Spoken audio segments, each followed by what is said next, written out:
We're getting to a critical mass where Trump just doesn't care. He's not going to have to go up for election again. The left, everybody should remember, they're capable of anything. This comes on the tail. I thought, did you learn anything about Russian collusion? Did you learn anything about Kevin Kleinsmith forging documents for FISA courts? Did you learn anything about the crooked career of James Comey? Did you learn anything about lying about the laptop, saying it was Russian? Did you learn anything that the FBI had it for a year and didn't tell anybody? Did you learn anything that the FBI partnered with Twitter to suppress the news? Did you learn anything that Anthony Blinken helped round up 51 people to lie their heads off to the American people, that the laptop was made in Russia or something? Do they ever say, I'm sorry? Well, that was then. Now they're telling you the truth. No, you lie. And why do they do all this? Because they hate Donald Trump. Because he is the first Republican in my lifetime that is waging a 360-degree, 24/7 counter-revolution. What do I mean by that? It's not that I'm going to close the border alone. It's not that I'm going to do with a racist DEI, do away with it. It's not that we're going to try to restore deterrence abroad. It's not that I'm going to address the transgender. I'm going to address the mechanisms by all of which this aberration happened. I'm going to look at the court system and lawfare. I'm going to look at the foundations that fund all these people and say they're nonpartisan. I'm going to attack some of them. I'm going to look especially at the universities who are getting away with racism, taking foreign money, not declaring it, not respecting the First Amendment, the Fourth Amendment, Fifth Amendment, Sixth Amendment. I'm going to look at the whole student loan process. I'm going to look at violence committed against students, dorms, racists, and I'm going to look at the media, NPR, PBS. So he's looking at all of the institutions that allow these crazy ideas that don't have any popular support to be mainstream. And that's why they hate him so much. Reagan didn't even do it. Neither of the Bushes did it.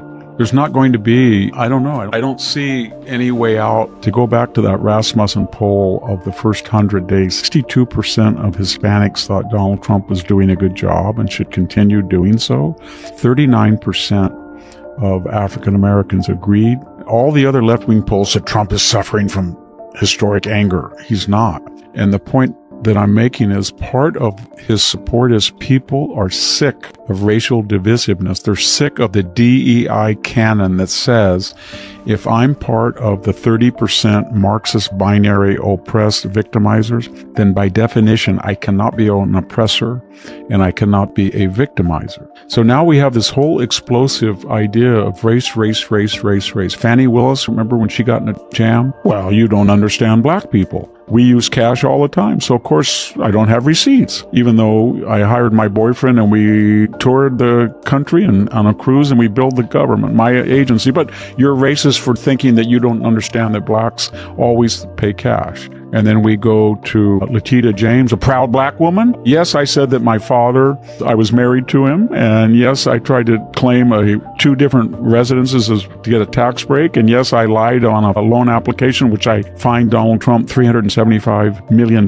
for. But I'm a proud black woman. And there you go. So people, and then we had the Caitlin Clark, Angela Reese little tiff, when Angela Reese kind of hit somebody and knocked her down. So then to stop her from scoring when she was undefended, Caitlin Reese did what they all do. They just slapped her on the arm so she wouldn't score it easy and got a foul. And then Angela Reese then started chasing her, didn't she? Yeah, well, and then she commented they have a real problem if you think about the Women's Basketball Association. The majority of players are black, but with the entrance of Caitlin Clark, the majority of the spectators are now white. And it's not because she's white, it's because she's probably the best woman basketball player in a generation. So she's bringing in enormous revenue. So what are they going to do when all of these PC overseers of these national professional leagues, they always say they're so take a knee, the NFL does it, they're all DEI. So what are you going to do when you have a black woman who used a racial slur, white gal? And why did she do that? Because the left feels that victimized people by statute or by de facto can do anything they want. They're exempt. They can never be victimizers. So we have Jasmine Crockett saying, basically she was in an interview and she's thinking, brilliant people like me won't ever be nominated. She didn't mention that AOC right now is leading in the polls for her future standard bearer. So she says, they're just looking for a safe white boy, just a safe white boy. What if they had said, what if you, instead of saying that Kamala Harris was a DEI candidate, you just said, oh, they just wanted some old black girl, what would happen to you? And then we had that tape that came up from Ilhan Omar about white men or a terrorist. It was racist. I could go on, but you're getting this new frustration that after all the DEI and all the special preferences and all the exemptions, people are tired of it. And so now they think it's fine to use racial epithets and slurs. White boy, white gal, white terrorist. It's only going to dig deeper. They've already lost the white working class. They'll never get it back. Meanwhile, Donald Trump is saying, it's class, it's class, it's class. I'm your huckleberry. If you're a Hispanic painter, I'm your huckleberry. I shouldn't say huckleberry. That's kind of your foe, but I'm your hero because I have more in common with the white working class than the white working class has with Chuck Schumer. I have more in common, and I'm going to help you more than the Hispanics class than AOC, and I have a lot more empathy and worry more about the black inner city and middle class than does Jasmine Crockett. And he's taken race out of the equation and created class, and the Democrats go, oh my God, we've so slurred, victimized the white class and made fun of them. They don't like us anymore. They're voting 57% against us, so we need 90%, and we don't have it anymore. If Trump can get a signature peace deal in Ukraine or the Middle East or with Iran somehow, and the economy takes off with all this investment, he could actually pick up seats, which we haven't seen since 2002 in the midterm. They explain it, they show you what the truth is, but most importantly, they don't raise their voice, they're calm, they're exacting, they're analytical, and they're far smarter and better spoken than their critics. And you can see why on the tariff, the trade, the treasury, Basant's profile has really it's risen. And this should remind everybody, Marco Rubio, when they were claiming that Trump wanted to invade Panama and he wanted to tear up the treaty, they sent him down there. And, he spoke Spanish, and after he just kind of clapped his hands and came back and said, well, we got an opportunity for BlackRock to buy the entry and the exit, and we're trying to wean these people off. They know what they're doing. They may say, oh, Yankee Imperial, but they know what they're doing. They invited the Chinese. They got the money from the Chinese. They were distancing themselves from us who built the canal and gave it to them and helped engineer the independence of their country in a kind of a Yankee 19th century move. So my point is, he's very valuable. My only suggestion would be you have an existential war with Putin and Ukraine. You have an existential negotiation with Iran and nuclear arms. You got an existential what to do with Hamas, Gaza, the hostages, and it's Witkoff. I think that's too much for one envoy. And I think those envoys should be returned to the State Department, because Trump trusts Marco Rubio. Every time today in our interview it came up, every time Trump has been asked about a third term, and he denies it now, he was kind of trolling them, but he always says there's great people. There's J.D. Vance and Marco Rubio. And I think Mark Halpern said today, he didn't say who was going to be the top of it. He goes, I don't think you could beat J.D. Vance and Marco Rubio as a 1-2 ticket, because of the experience they've had and how well-spoken they are and how they deal with the media. So his profile is rising, but because he agrees with Trump. He's a Jacksonian like Trump is. Trump is not in MAGA. He's not completely in the J.D. Vance wing. He's not a nation builder. He blasted that. But he understands to have deterrence. Every once in a while, you got to deal with a Soleimani or a Baghdadi or the Wagner group that's attacking you. And you don't have to do it much, but you have to be disproportionate. So if the Wagner group thinks they're going to go bully an American installation in Iraq, then you've got to destroy it utterly. And he did. And he did the same thing. If the people say, oh, you can't touch Baghdadi, you get rid of him. Or Soleimani, he's sacrosanct. And then you don't have to be interventionist. And so he squares that circle, and Rubio has squared that circle. So I would suggest, as a nobody from Selma, former raisin farmer, that he just might, want to entrust all of the envoys under his direction, because he agrees with Trump, and Trump trusts him. Trump should just say, Marco, we got all of these crises and wars, and we want to solve them all. Just get me somebody to help Witkoff, and you control it, and you report to me, but let's get disciplined and not just take one person and make him go all over the world. You know what I mean? People didn't mention that one of the reasons he got a deal from China wasn't just that anybody who has a 1 $1.1 trillion deficit like we do, what more can they do to us? But if you have a $1.1 trillion surplus and your economy depends on it, you are vulnerable. Number one, there's 11,000 students in China, Americans. There's 300,000 here. They don't have to be here. They're here for one purpose. The Chinese government pays their way so they bring back technological expertise. And they don't have to spend as much on R&D because they're getting it from us. And Europe, there's thousands on green cards and thousands came illegally. So Trump is just sitting there thinking, now let's think about South Africa. There's a lot of students here in the United States from South Africa. There's very few of us over there. If you were white, would you want to go over to that country? It's got one of the highest crime rates and it seems to be race specific especially. And number two, do we need South African students here? Do we need their market? They're going to shut us out of the South African market? Oh my God. Oh, maybe they have oil. No, they don't. So what is there? Trump is thinking, well, why do they have this sense that they just come over here and tell me, what to do and they lie and they just passed a law that said there's not going to be any compensation for confiscated land. It's aimed at the white farmer class. And the only reason, and then they're going to say if it's in the eminent domain. And he said, well, that's like the United States. No, it's not like the United States. If you want to build a highway through somebody's property, it's adjudicated. High-speed rail made a lot of farmers millionaires here in the valley, because they had to compensate. You're not going to give them anything, and it's going to be.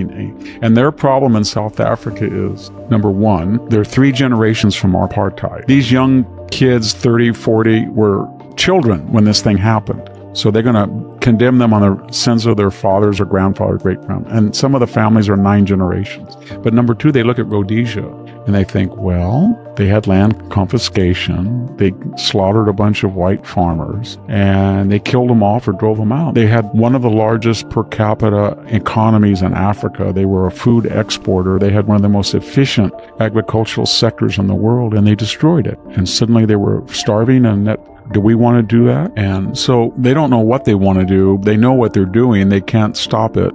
And Trump is just saying, you know what? I looked at your votes in the UN. You're one of the most anti-Israeli, anti-Semitic peoples in the world. You really are. You just damn Israel for everything. And you're anti-Semitic. And you're hostile to the United States. And you want to come over here and cut a deal with us? I don't have anything against you, but, you're not Nelson Mandela. Nelson Mandela told the West that even though he was put in prison by an apartheid government, that he was not going to play tit for tat and do to them what they did to him. And that was the promise of South Africa. You broke that promise. You're just emulating the tactics of apartheid. Only even apartheid, they didn't just go out and murder people. I mean, they were individuals, but the government, some of these gangs are sponsored by political parties. So what I'm getting at is that the world needs the United States more, and that was a big contribution of Donald Trump. He said, we don't have to apologize anymore. Reagan said that too, but he basically went one step further, and he said, you know what? We are the strongest country in the world, but we are not using all of our resources. If we use all of our energy, and we use all of our technology, and we protect it, and we don't give it away, and we stop funding people around the world with USAID that hate us, there's nothing we can't do. We're the place everybody wants to come. So, you want to come and talk to me? Fine. Don't lie to me that there hasn't been 50 or 60, 70 farmers every year that are murdered for their race and their property. Just don't do it here. And if you don't like it, leave. And that's the same attitude toward the Chinese, the same attitude toward the European. He basically said, we're subsidizing NATO. You still got 8 countries that won't pay their 2%. Canada, you don't want to pay it. That's fine. But when you get in a jam, don't call us to go bail you out 80 years after World War II. And now Europe is in a bind because Putin has now rebuffed Trump. And Trump has learned that Putin caused the war. Putin is terrified to go back to his apparat, the military-industrial complex, the generals and the oligarchs and the communist leftovers and all those cutthroat people in Russia, and say, you know what? I had a brilliant idea of invading Ukraine because the Donbass and Crimea were not enough, and I was going to take over all of Ukraine. And now I've lost 1 million Russians, dead, wounded, and missing, and our economy now is finally hemorrhaging, and I've wrecked the military for 10 years, and I've made the Ukrainians the largest army in Europe and one of the most sophisticated drone adversaries, and I can't conquer anymore. So I got to justify to you why I did all this. So I institutionalized Crimea. They might have taken, no, Vladimir, that is not enough. Why institutionalize Donbass? We don't have to get, no, Vladimir, not enough for that cost. Well, I'm 60, 80 miles from the border. No, Vladimir. But I got him to promise I'll never be in NATO. No, Vladimir. You better do better than that. He's not going to just cut Ukraine off. He's not going to, because it would be like Afghanistan on his watch. He's not going to do that. He's not going to fund them to go to Moscow, but he's going to find a way of making the Europeans pay more, and then they'll keep them viable. And he has one ace in the hole that no one's ever used. I think they used it against South Africa, and they might have used it in Turkey after, and that's a secondary boycott. If you tell the Russians, tell the world, anybody who buys Russian oil, anybody, China, you're not going to be in the banking system, you're not going to have any commerce with the United States. That would shut down the Russia. That would be dangerous to do, because Russia would have no alternative, either to be humiliated and back off or to escalate. And all these people who hate Teslas now, when I drive down the road, I look in the windows, some of them look pretty left-wing, and they know that for all that Tesla is by far the best EV on the market. It's not even close. So he said he'd done enough. He's exhausted. They just trashed him, and the left, I don't think he ever thought that I think his way of thinking was, I provided free internet for the people of Los Angeles when they had no internet. I parked a bunch of cyber trucks with Starlink stations so that everybody would have internet. I saved Ukraine by giving them internet that powered all their drones. I saved NASA. It was a disaster. I created the most powerful rocket. I just saved Americans trapped in outer space. I saved social media. It was completely a left-wing dominated, censored, discredited fora. Now it's just a free, everybody does what they want. And so he looks at X, he looks at Starlink, he looks at SpaceX, and he looks at Tesla, and he's bewildered that people hate him. And he came late to the game of politics. He didn't endorse Trump until after he was the first assassination. And he probably voted for Biden. He doesn't talk about it, but it's pretty clear people have said he did. He voted for Hillary. But the left is unforgiving. You have to be 100% servile or you're an apostate. So he looked very troubled, especially when South Africa doesn't even want him to give them internet because he has to have 30% black owned. They copied that from us, by the way. Well, we have public projects where a certain number of the contractors have to be a certain color, because we're still in our racialist throes. Oh, you mean the Obama libraries thing that we've seen that most of it. A lot of federal projects were that way. But he looked really troubled and bewildered, like, what did I do to you people? I've never met him. I will never meet him. I have nothing to gain or lose by saying this. But if you calibrate all of his endeavors in electric vehicle, space, internet, social media, Neuralink, you can make the argument that he is the greatest inventor, entrepreneur, Renaissance man in the last 500 years. He's Henry Ford. He's Henry Kaiser. He's Alexander Graham Bell. He's Thomas Edison all in one. And the idea that you would turn on him and hate him and try to destroy him and threaten him and destroy is just sick. What he's done for the United States is incontestable. I think the left is really, I don't even recognize the left. It's not even the peace and hippie free. I know there were terrorists like Bill Ayers and all that, but the 60s hippie left-wing nihilist movement was kind of pathetic, but it degenerated into terrorists and killers, but like Symbolize Liberation Front and all that. But I don't remember the rank and file so full of anger and hatred and bitter. Claire McCaskill, she's so mad she can't get over the fact she lost her Senate seat. And she said the American people were stupid to vote for Trump. They're just not smart enough. No, they were smart enough to get rid of you. That was a smart thing they did. And they were smart enough not to be governed by Kamala Harris with another 12 million illegals. If we catch you, and we're going to catch you, you can never come back here again. We'll put you in jail, and we're not going to let you in. So Donald Trump said something today that was profound. He was kind of startled when they were talking about Biden's illness and all of this. He said, who was in control? Who would do this? All that legislation with an auto pen? Who would ever do all this? He couldn't even imagine what they did at the border. Who would destroy the sovereign border of the United States? Why? It's going to take a generation to find those violent people. They'll never find the 10 million. And then the idea that the court system is going to adjudicate almost every one of those cases, which they didn't care one whit how they came in without adjudication. Every one of those people that they think suddenly has to have a drawn-out multi-million-dollar trial broke the law. They don't care. Classic cultural divide in this country. So you have these people that 5 generations, 4 generations. They've worked the land. They're good custodians of federal land. They utilize it and produce things on it. They take care of it. And then you have some arrogant, sanctimonious, self-righteous, probably Ivy League lawyer, an environmental EPA, and then they have all the power of legislative, executive, and judicial at their fingertips. And they look at these people and they look kind of like working class people, and they think, you know what? I'm going to destroy these people. I'm going to go after them, and I want them off. I don't want any humans on federal land except me. And I'm going to go after them, and I'm going to bankrupt them. They're not going to know. To quote Chuck Schumer, they're not going to know what hit them. And it's good to see there's justice done by Trump. So the whole Harvard Trump, Harvard Trump, Harvard Trump, Harvard Trump. I'm getting so tired of all my conservative fellow intellectuals. I'm not an intellectual, but pundits or whatever they are. And they always write this. Well, yes, Harvard has culpability, but Donald Trump is using a blunderbuss. He's using an axe when he should be using a surgical knife. And it's counterproductive because he says all kind of crazy things he'd like to he's harming all of these wonderful programs. No, he's not. They have plenty of money. Why don't they just go back to the budget pre-George Floyd? That's when they spent all this money. And all Donald Trump is saying, you can't work with these people. They lie. They lost the Supreme Court. They were named in the Supreme Court. They were the people who the Supreme Court went after because that's what the lawsuit was. And they lost. And yet they ignored the Supreme Court ruling. They still use racial preferences in terms of graduations, theme houses, admissions, hiring, retention.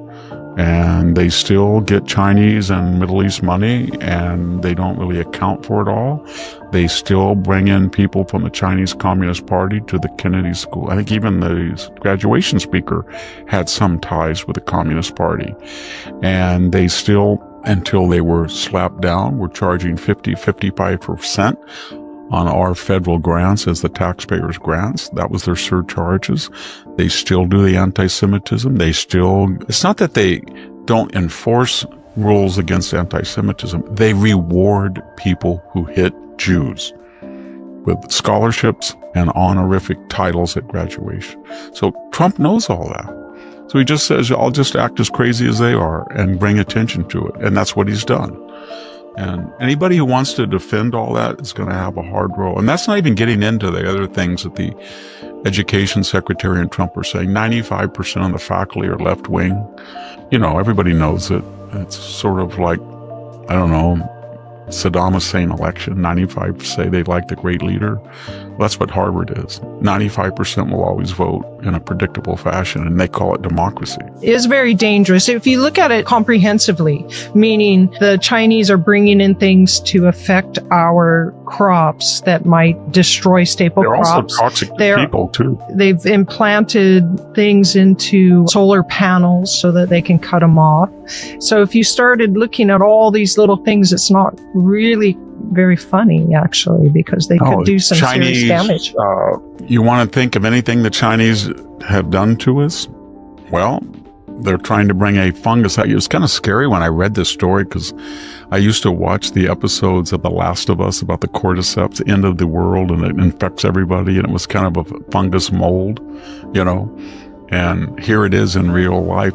Maybe they watched the same show and thought they could infect people. But I used to watch it until it turned into a psychodrama about gayness and all the other stuff. But my point is, they were associated with the University of Michigan. I think they had access to research labs. And they were trying to implant this and destroy. And do you think that they cooked this up themselves? Or do you think, as the Stanford Review pointed out in a series of articles, that the 300,000 students take an oath that their first loyalty when abroad is to the mother party. So when they go back or before they come, they report into handlers. What have you learned? What are you going to learn? And the Chinese then suggest that they should do things. What's your expertise? Oh, I'm studying wheat rust, or I'm studying, well, maybe we could do this, or maybe we could do that, or maybe we could spy here, or maybe we could buy land near a military base. So they're always probing. And they're the most insidious, dangerous government in the world right now, even more dangerous than Iran, because it's an Orwellian, Huxley, totalitarian system. It's scary. And they hate us. They hate our guts. And they have so many people here that are foreign nationals that are embedded in every aspect of life.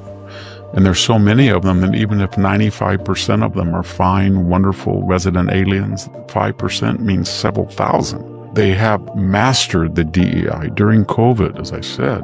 Anybody mentioned that Donald Trump called it the China virus, in the sense like the Nile virus or, Lyme disease, Lyme, Connecticut. And they said he was racist. This is part of the old history. In the most racist country in the world.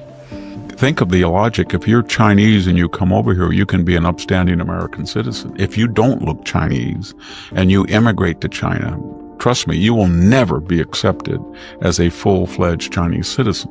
So they are a racist, racially essential country. And they killed over 1 million people by letting this virus out of their lab and then covering it up, to the degree to which the Chinese People Liberation Army was involved, I don't know, but they were controlling the lab. There's so many layers of culpability without even getting into the Chinese balloon or dressing down Anthony Blinken and Jake Sullivan in Anchorage and humiliating them, etc., etc. They're now claiming that because Donald Trump has complained about a district judge with supposedly regional jurisdiction issuing this blanket pardons on every which issue. In other words, he's the president of the United States. He got elected by the majority of the people. I was appointed the lowest court judge, and I'm in the District of California, or I'm in Texas. But I can issue like that, an edict, a fiat that's going to cancel out the whole foreign policy of the United States, and right in the middle of crucial negotiations about tariff. I'll just do it. And I'll do it, and maybe if I get reversed, who cares? I was cherry-picked anyway because I'm crazy. And the Circuit Court and the Supreme Court, and that'll be 3 months. And you know what? I'll high-five the other judge and said, I took 3 months off that 48-month tenure. It's now your turn. Come into the wrestling ring now and you take your shot. Cherry-pick him. I got 3 months too. That's what they're doing. And so they've destroyed the judiciary, the respect for the judiciary almost. They have made the district court judge, the lowest tier of federal judge, the most powerful arbiter of U.S. foreign policy in the United States. They have more power than the House, the Senate, maybe even the Supreme Court. They've got to be dealt with. They really do. I mean, by the higher courts, they've got to intervene and say, you know what? Look in the mirror. You're a district judge, and your duties and your authorities are to adjudicate cases that arise in your regions. And to the extent that they can be extrapolated to the entire nation, that's something maybe for the appellate courts, circuit courts to adjudicate, or us, but just stay in your lane. You're not that important, you 350 left-wing judges that are, on the list of all these Soros-funded legal action committee. Donald Trump had a record deportation day that got all these people angry when they announced there was 800 people that were deported or scheduled to be deported. That's a drop in the bucket. You need 8,000. 8,000 people came in each day under Biden for 4 years. Do the arithmetic, 250,000 roughly a month, 3 million a year. After 4 years, 12 million. To deport all the people that Joe Biden let in illegally, Tom Homan would have to increase by a factor of 10, the deportations. And if he were to do that, he would start back at square one, where we had a pre-existing illegal alien population of somewhere between 12 and 20 million. So it's kind of like the debt. It's such a staggering sum that you don't even have an iota of idea. You don't even know how to approach the problem. So when you have thousands of people who come across the border without acculturation, integration, assimilation, and the first message they get when they come across the border is, we don't care about our country. Come in. Second one, they say, stay here. We don't care. Third one, oh, you need public assistance. Then they get 1, 2, 3 strikes. They have contempt. And that contempt is expressed. So all of a sudden, during the Biden years, people in my little community drive out and they think, you know what? This country let me in. They didn't care. They have no honor. They let me do whatever I want. I've got all this public assistance. I'm not going to pay $60 or $80 or $100 a month for garbage service. I'm just going to take it all in and drive out at 2 a.m. to the nearest little orchard and throw it in there. That's what they do. And somebody's going to say, Victor, that's racist. No, it's not. I look at all the stuff that they throw in. All the literature, all the receipts are all in Spanish except the address. They have no license. They have nothing. And then you spay them, you spend $300 or $400, put a collar on them. And so what's happening in these states with illegal immigration is the law is not applied equally. We're going to go after the law-abiding citizen because they will pay the fine and they will justify our position and will feel good. So if I'm driving down the road and I see a guy and he's going 70 miles in a 50-mile zone, I'll pull him over. If he's a U.S. citizen and he speaks English, I'm going to cite him. And that makes me feel like I'm enforcing the law. But if I'm a Tennessee patrolman and I pull a guy over and he's got 8 people in there and he looks kind of scary like Albrego Garcia, and I find out that he has no license and he's speeding and none of the people in his vehicle have licenses and the car is registered to a trafficker, I can think of 25, just leave, go. I don't want to be in trouble. I'll be in trouble for 2 reasons. There's a lot of stuff I'll have to do, paperwork. He'll be in the system and then somebody will say I'm a racist, so I'm not going to do it. And so everybody knows that. So there's 2 sets of laws. There is no such thing as a rainbow coalition anymore. When you have 62% of Hispanics expressing confidence in the first 100 days of Donald Trump, and you have 39%, according to the same Rasmussen poll, of African Americans, there is no intersectionality. There's people who are worried about class, middle class, and that trumps their worries about race. And that means they get sick and tired of the Brittany Griners and the Angel Reeses. They don't want to hear it anymore. And yet that's all we hear in the media. So I think that it's a losing deal. But basically what they do is they count illegal aliens coming into California. We've had 11 million of them as population residents. And they'll say, well, look at the residents. The state is actually not losing population.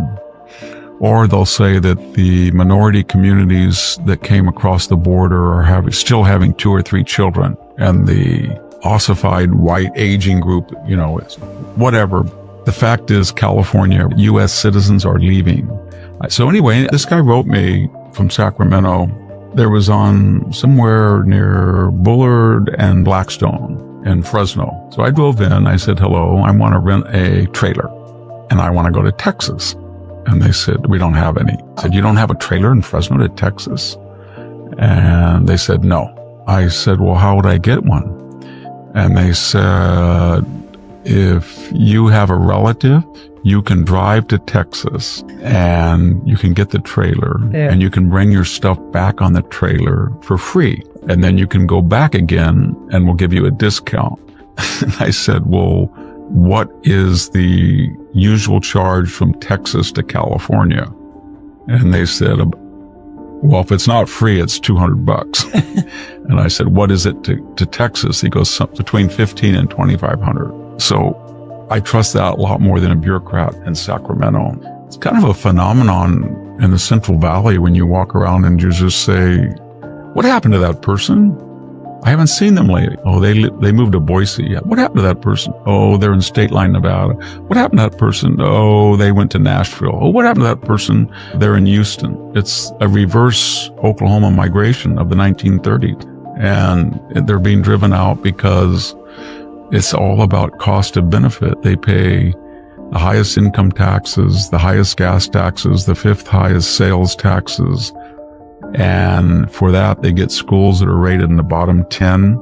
For that, they get the highest property per capita crime rate in the United States in San Francisco. Mm-hmm. For that, they get 1/3 of the welfare recipients. For that, they get 21% of the population under the poverty level. For that, they get 50% of all people on Medi-Cal. For that, 40% and 50% of all births on Medi-Cal. And they're rated unusual by highways about 49th in the country for safety of miles driven in some of their highways. So they're paying a lot of money and they're getting little in return, and they're creating this one-party bureaucratic democratic state, and its sole purpose is to create a huge DEI population that's angry and subsidize it and claim that it's always a victim of racism. And what they've done is they created a Frankensteinian monster that now has turned on its creators. So all the Silicon Valley people, Ben Horowitz, Mark Andreessen, David Sachs, Elon Musk, Mark Zuckerberg, some of the Google will think, wow, we hire these people and they hate our guts. Mark Andreessen said that. Right, he said it. Yeah, they hate our guts, and now they're going to tax us. We give $9 trillion in global capital to this place. We run the whole state, and they hate us. Yeah, they hate you. Well, maybe we're going to move out, or maybe we're going to, support Trump. California we're half of all the homeless, nearly half of all the homeless in California. And Gavin spent billions of dollars, and now he's blaming Trump for it.